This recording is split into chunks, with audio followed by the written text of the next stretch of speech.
سلام هموطنان عزیز و گرامی. ما شهروندان جمهوری تاجیکستان در شهر استانبول ترکیه و چندین کشورهای دیگری جهان گردی هم آمدیم تا از قانون شکنی ها و ظلم بیپایانی بعضی منصبداران تاجیک اعتراض کنیم و صدای دل خود را به گوش آنها و گوش جامعه بین الملل برسانیم تا آنها بدانند مردم تاجیک در کدام حال است و به کدام سمت روانند. ما با این راه مصالحت آمیز میخواهیم وادار بسازیم که مسئولین ما بار در فکر ملت باشند و از پی رفع این همه کمبودی ها گردند. در این گردی همایی مسئله های داغ ملی از قبیل قانون شکنی ها، محبوسان سیاسی، نبودن برق و غیره ها. چرا در یک وطن آزاد که به نام دموکراسی است همه وطن دوستان و دلسوزان وطن را به خاطر گفتن سخن حق یا دفاع از عدالت پس پنجره می سازند با همه تهمت و بهتان های بی اساس. و یکی از مشکلی های داغ امروز که فصل سرما فرا رسیده است این نبودن برق است. در وطنی که فراوان از آب و امکانیت ها برای تولید برق است ولی مردم تاجیک برق ندارد. حکومت ما برق را به کشورهای دیگر با نرخ گرانتر برای پر کردن خزانه خود می‌فروشند. مردم از شما چندان طلب زیاد ندارد. یگان چیزی غیر عادی و نشنیدنی نمی‌خواهد. تنها آنها می‌خواهند همین قانون‌هایی که در وطن داریم به طور واقعی عملی کردند. نه چنانه که امروزها با نام قانون و دموکراسی مردم را غلام خود کرده اید. در ماده یکی باب اولی سرقانون جمهوری تاجیکستان آمده است. جمهوری تاجیکستان دولت صاحب اختیار، حقوق بنیاد، دموکراسی، دنیوی و یگانه می باشد. تاجیکستان دولت اجتماعی بوده برای هر یک شخص شرایط زندگی ارزنده و انکشاف آزادانه را فراهم می آورد. این یکی از قانون‌های اساسی و زیربنای حاکمیت جمهوری تاجیکستان به حساب می رود یا به طور دیگر فوندامنت حکومت جمهوری تاجیکستان به حساب می رود. ولی همگان می دانند که این قانونی خیلی مهم به طور دغلانه پایمال شده است و پیش دولتداران ما اصلا ارزش ندارد. آن هم در اول سرقانون جایگیر است. چی رسد به قانونهای بعدی؟ ما وقت دعوا داریم که ما در دولت حقوق بنیاد زندگی داریم باید به قانون و حقوق مردم احترام قائل شد، نه اینکه حامیان حقوق و حقوق شناسان را با بهانه ها و تهمت ها پس پنجره کرد. در وطنی که قانون برای همه برابر نیست چگونه میتوان گفت که ما در دولت حقوق بنیاد زندگی داریم؟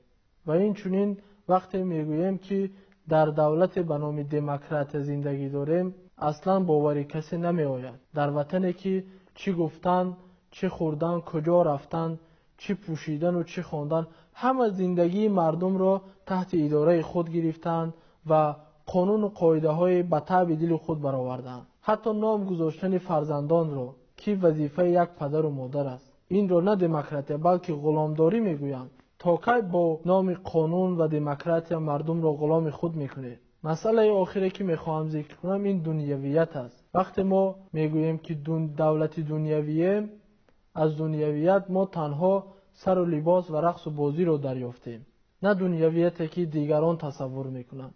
در وطنی که جای کاری مناسب برای اهالی خود ندارند، در وطنی که 23 سال است که برق ندارد، چگونه میتوان گفت که این دولت دنیوی است؟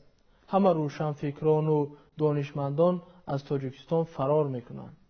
وقتی شخصا من خودم برای دریافت کردن فانوس به خیابانهای این کشور رفتم از هر کسی پرسان میکردم که از کجا فانوس پیدا کنیم. جوانانی از 35 پایان اصلا تصور نمیکردند که فانوس یعنی چی. تنها پیرانسالان ما را راهنمایی کردند تا از یک کهنه بازار پیدا کردیم. وقتی با سوداگر هم صحبت شدم سوداگر از من سوال کرد که فانوس را چی خواهید کرد؟ آیا شما میخواهید فیلم تاریخی ثبت کنید؟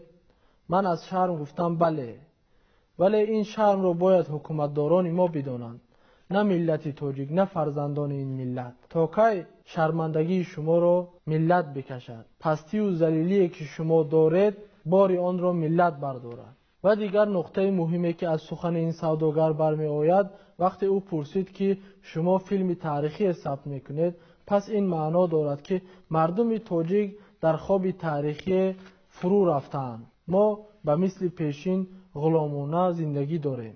به فرق از غلامان پیشین که غلامان پیشین رو در دست و پا زنجیر زده بودند، امروز زنجیر رو در ناموس و غیرت این ملت زدند. ای هموطنان عزیز، از این خواب گران برخیزید، خود قضاوت کنید که به کجا روانید. فردا همه فرزندان شما از گریبان شما خواهند گرفت که چرا به ما غلامی را آموزاندید، نه سربلندی و آزادگی را. اینها مردم را با جنگ های شهروندی و مصیبت های تاریخی می ترسانند، ولی ما جوانان این جنگ را ندیدیم. از زبان شما بزرگان فهمیدیم که چنین یک جنگ شهروندی بود و متاسفانه 150,000 فرزند این ملت شهید شد. روحشان شاد بود. ولی بار فکر کردید که این همه فرزندان این ملت برای چی شهید شدند؟ برای آنکه این ملت به این روز برسد؟ نه، هرگز نه. آنها برای آن شهید شدند، آنها برای آن جان خود را دادند که از غلامی رها یابند و ملت تاجیک طبق دین و آیین و فرهنگ خود زندگی کند، نه غلامانه، نه به خواست دل یک گروه یا یک نفر. چنانه که از سخن بزرگان برمی آید، در سالهای جنگ شهروندی زمان صلح 500,000 مهاجر داشتیم در بیرون. آن هم بعد از امضا گذاشتن سازشنامه صلح از جانب سید عبدالله نوری و رئیس جمهوری حاضره 500,000 به وطن برگردانیده شد. ولی شما بعد از برگردانیدن این 500,000 امروز ما زیاده از 2 میلیون مهاجر در بیرون از وطن داریم. شما بار فکر کردید که چرا در آن همه روزهای مدهش و بدبختی تنها 500,000 نفر مهاجرت را به گردن گرفتند، ولی امروز زیاده از 2.5 میلیون اهالی وطن، فرزندان این ملت، در غلامی و در بدری و هر سال زیاده از 1000 تابوت فرزند تاجیک به وطن برگردانیده می شود. ولی این پدر ملت غم ندارد. مگر می شود که زیاده از 1000 تابوت فرزندش رو بیارند و پدر غم نداشته باشد؟ مگر می شود که پدر فرزندانش را به غلامی بفرستد؟ مگر می شود که پدر در جای نرم و گرم باشد و فرزندانش را در خنکی و سرما رها کند؟ آیا می شود که پیشوای ملت زمین ملت را بفروشد؟ آیا می شود که پیشوای ملت آبروی ملت را بفروشد؟ این را من تنها یک پیشوای خودخوانده بیش نمیدونم. آن هم برای جواب نگفتن نزد قانون در آینده است. وگرنه تا امروز مگر پیشوای ملت نبود؟ مگر پدری ملت نبود؟ با یک نام گذاشتن چیز دیگر نمی شود.